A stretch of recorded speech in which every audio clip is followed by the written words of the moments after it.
So we will be doing question number 25. It's first question on the topic of preparation of profit and loss account and balance sheet. ठीक है, question शुरू करने से पहले once just revise the schedules. Interest income 13 schedule. Any other income will come under schedule 14. Then interest expended जो हम पे कर रहे हैं 15, और उसके अलावा कोई भी हम एक्सपेंस करते हैं ऑपरेटिंग एक्सपेंस शेड्यूल नंबर 16. कोई प्रोविजंस कंटिजेंसी क्रिएट करते हैं उसका कोई शेड्यूल नहीं है but it will come under P&L account. Then balance sheet का schedule number 1 is for capital, जो भी बैंक की कैपिटल है. रिजर्व एंड सरप्लस है, जो एडिशंस होते हैं हमने वो भी इसमें ऐड करने हैं. जो प्रॉफिट एंड लॉस से प्रॉफिट लेके आ रहे हैं वो भी ऐड करेंगे. डिपॉजिट्स आएगा, जो हमने लिए हैं वापस करने हैं. लाइबिलिटीज़ हैं, बोरोइंग्स जो लिए हैं वापस करनी है. अदर लाइबिलिटी एंड प्रोविजंस, जो वहाँ पे प्रोविजंस आएंगी यहाँ पे भी आएंगी. Then cash and balance with RBI asset है हमारा, जो हमने रिसीव करना है in future. Then balance with bank and money at call and short notice 7 schedule. ठीक है. इन्वेस्टमेंट 8, एडवांसेस जो हम लोन देते हैं 9, fixed assets 10 and other assets 11. Contingent liabilities schedule number 12 which is not be part of the calculation. Then bill for collection, contingent liabilities and bill for collection हम separately show करेंगे, that will not be part of the calculations. ठीक है. सो 25th question करवा रही हूँ. उसमें सबसे पहले हमारा आता है स्टैट्यूटरी रिजर्व. ठीक है, वो बैलेंस शीट में जाएगा हमारा शेड्यूल नंबर 2 में, रिजर्व एंड सरप्लस में जो हमारा स्टैट्यूटरी रिजर्व है. Bad debts return of P&L में हमारे प्रोविजंस एंड कंटिजेंसीज में जाएगा. Operating expense P&L schedule number 16 में. ठीक है. Then current accounts. Current accounts क्या है हमारा, जो भी हमारे पास डिपॉजिट्स पड़े हैं, चाहे हमारा करंट अकाउंट में पड़े हैं, फिक्स्ड अकाउंट में पड़े हैं, रिकरिंग अकाउंट में किसी में भी पड़े हैं, वो सारे हमारे डिपॉजिट्स होते हैं. That will come under schedule number 3 of deposits.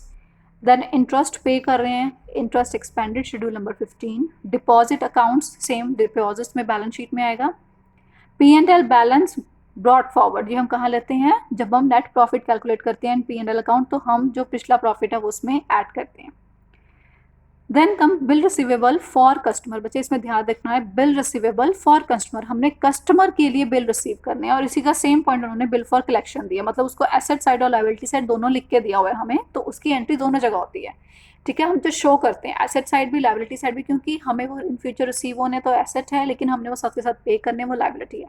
But here हमें इसको डिस्क्लोज कैसे करना है, सिर्फ बैलेंस शीट में जहाँ बिल फॉर कलेक्शन लास्ट में दिया हुआ है बच्चे, बिल फॉर कलेक्शन सिर्फ उसके आगे उसकी अमाउंट लिख देनी है, हमने इसको और कहीं शो नहीं करना, because it is not yet received. ठीक है. Discount, interest and discount received schedule number 13. Endorsement and guarantee contingent liability balance sheet में शेड्यूल नंबर 12. कमीशन, ठीक है, जो हम कर रहे हैं अदर इनकम में आएगा हमारा शेड्यूल नंबर 14. कैश हमारे पास पड़ा है, एसेट है. ठीक है. Schedule number 6. इंटरेस्ट अर्न कर रहे हैं schedule number 13. Balance with RBI, cash and balance with RBI comes under schedule number 16. अब balance with other banks, RBI के अलावा कहीं भी और हमारा पैसा पड़ा है वो हम शेड्यूल नंबर 7 में डालते हैं. बोरोइंग्स फ्रॉम बैंक, हमने बोरोइंग किए हैं तो वो बोरोइंग का शेड्यूल है हमारा number 4. Cash credit and overdraft जो हम दे रहे हैं एडवांसेस शेड्यूल नंबर 9. इन्वेस्टमेंट्स कर रहे हैं शेड्यूल नंबर 8. बिल डिस्काउंटेड, ठीक है, जो डिस्काउंटेड बिल्स हैं, हम डिस्काउंट की बात नहीं कर रहे हैं, जो बिल्स डिस्काउंट हमारा आता है इनकम इंटरेस्ट अर्न में.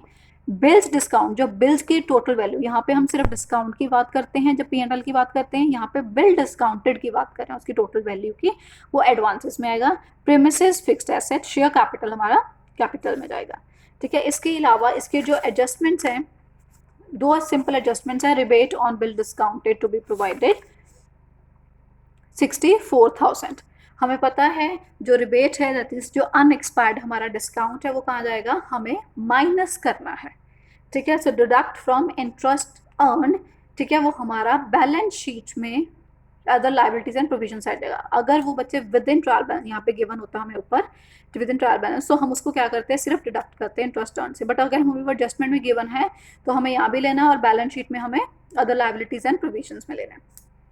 Then bank had paid interim dividend 2 lakh. Interim dividend pay किया. अप्रोप्रिएशंस में बच्चे हम लेते हैं, पहले स्टैट्यूटरी रिजर्व होता है, फिर अदर रिजर्व होता है. ठीक है. उसके बाद हम इंटरिम डिविडेंड पे करते हैं, ठीक है, वो वहाँ पे 2 लाख आ जाएगा। अब इसको हम बैलेंस शीट में इसलिए डिस्क्लोज नहीं कर रहे हैं because there is no liability, we have already paid it, ठीक है। So this is question number 25, this is very easy question. Next question में थोड़े से एडजस्टमेंट ज़्यादा हैं, वो मैं आपको बता दूं। 28 में पहले हम सिंपल करेंगे।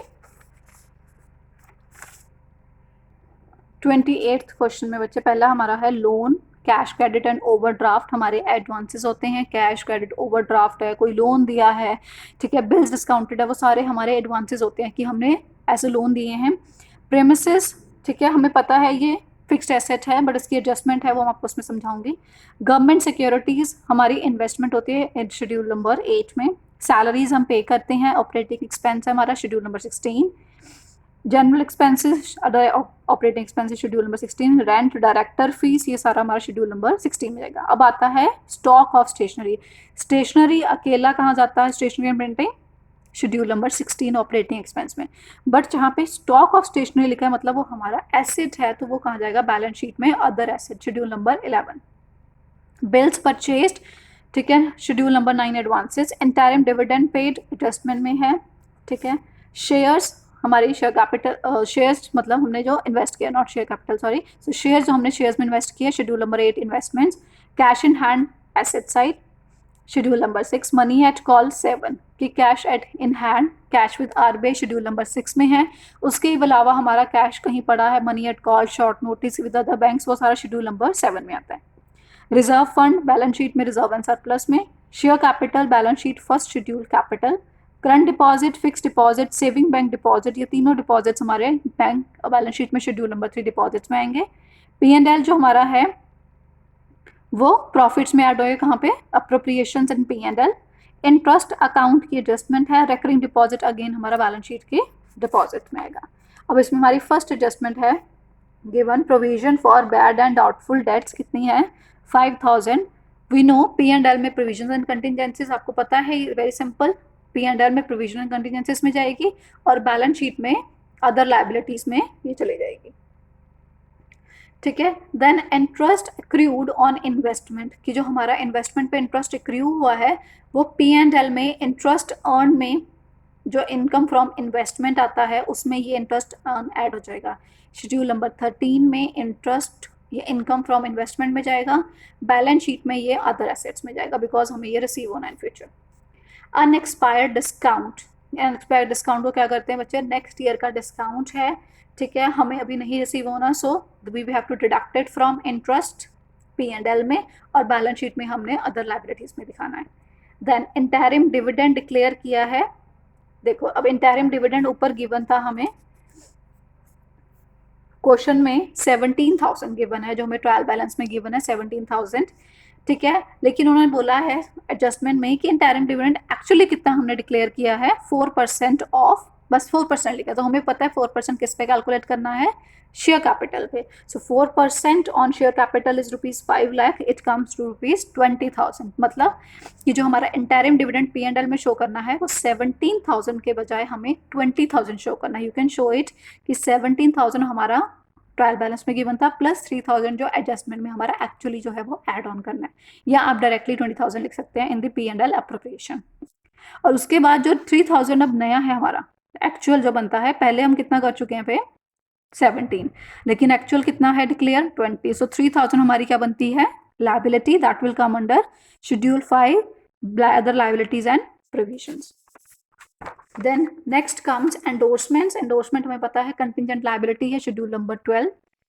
ऑथराइज्ड कैपिटल, हमें जनरल कैपिटल गिवन है इसमें 5 लाख, लेकिन ऑथराइज्ड कैपिटल गिवन है 8 लाख। तो हमें सिर्फ इसको डिस्क्लोज करना है in capital schedule number 1 capital में। पहले ऑथराइज्ड कैपिटल लिखेंगे ₹8 lakh, then you will write issued subscribed capital सारा लिख के पेड अप कैपिटल ₹5 लाख, सिर्फ उसमें शो करना है, अदरवाइज हमारा बैलेंस शीट में सीधा 5 लाख आएगा।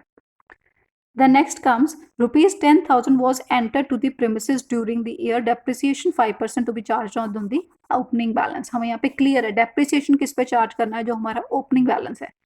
ओपनिंग बैलेंस कितना रहा है कि जो हमारा बैलेंस गिवन है ट्रायल बैलेंस में उसमें से हमने 10,000 माइनस करना, बिकॉज 10,000 ड्यूरिंग द ईयर हमने ऐड किया है, लेकिन डेप्रिसिएशन हमने सिर्फ किस पे चार्ज करनी है, जो हमारा ओपनिंग बैलेंस था। इस पे क्यों नहीं चार्ज की, मे बी क्योंकि हम क्या करते हैं, जो 6 मंथ्स का टाइम पीरियड कम होता है तो उसमें मे बी वो लेट लिया हो, या जो भी इन्होंने डेप्रिसिएशन जिस अकॉर्डिंग बोला है, तो हमें 5% सिर्फ ओपनिंग बैलेंस पे देनी है। सो कितनी है वो प्रीमिसेस गिवन हमें 50,000 में से हमने 10,000 जो एडिशन है वो माइनस किया 40,000।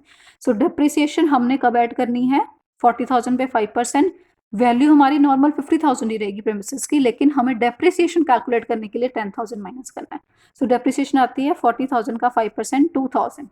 अब डेप्रिसिएशन कहाँ जाती है, P&L में ऑपरेटिंग एक्सपेंसेस शेड्यूल नंबर 16 में डेप्रिसिएशन जाएगी 2,000, और बैलेंस शीट में कितना शो होगा, premises 50,000 minus depreciation 2,000, that is 48,000 in balance sheet fixed asset schedule number 10. Then our last adjustment is market value of government securities was 3,90,000. अब यहाँ पे government securities की वैल्यू उन्होंने कितनी दिखाई है, 4 लाख। हमने इन्वेस्टमेंट में सडनली 4 लाख ही दिखानी है जितनी उसकी वैल्यू ट्रायल बैलेंस में शो है, लेकिन अब मार्केट में उसकी वैल्यू कितनी लगी, 3,90,000। So we have to, there is loss on revaluation 10,000। वो लॉस कहाँ जाता है, P&L में प्रोविजंस